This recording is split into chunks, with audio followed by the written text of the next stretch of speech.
Kantor Perwakilan Bank Indonesia BI Bali menyebutkan pengguna dan transaksi KRIS di Pulau Dewata optimistis meningkat tahun ini. Itu berdasarkan pertumbuhan KRIS selama 2023.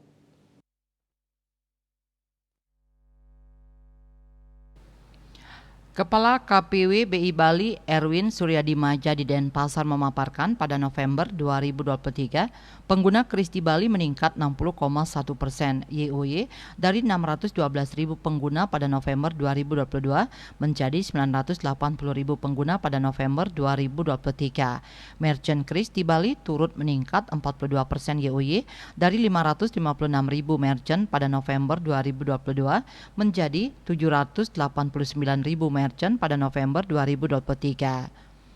Transaksi KRIS juga meningkat baik dari sisi jumlah maupun nominal transaksi.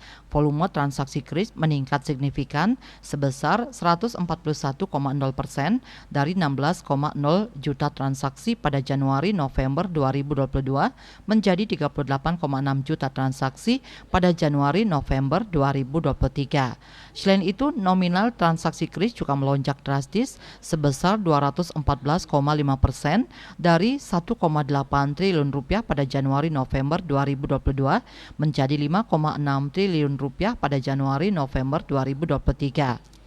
Transaksi non-tunai Bali pada Desember 2023 diperkirakan juga akan meningkat sejalan dengan perayaan Natal dan Tahun Baru 2024. Sesuai amanat Undang-Undang Nomor 7 Tahun 2011 tentang mata uang, Bank Indonesia menekankan pentingnya kewajiban penggunaan uang rupiah baik tunai maupun non-tunai dalam bertransaksi, termasuk pula mencantumkan kuotasi nilai rupiah pada harga barang dan jasa yang ditawarkan. Di samping itu, untuk menjaga kenyamanan dan keamanan dalam bertransaksi baik tunai maupun non-tunai, BI menghimbau masyarakat untuk selalu meneliti uang yang diterima dengan 3D, yaitu dilihat, diraba, dan diterawang agar terhindar dari kerugian uang palsu.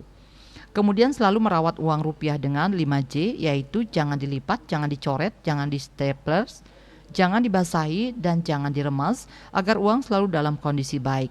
Termasuk berhati-hati dalam bertransaksi baik secara tunai maupun non-tunai dengan selalu menjaga kerahasiaan informasi pribadi seperti username dan password, PIN, serta kode OTP one time password.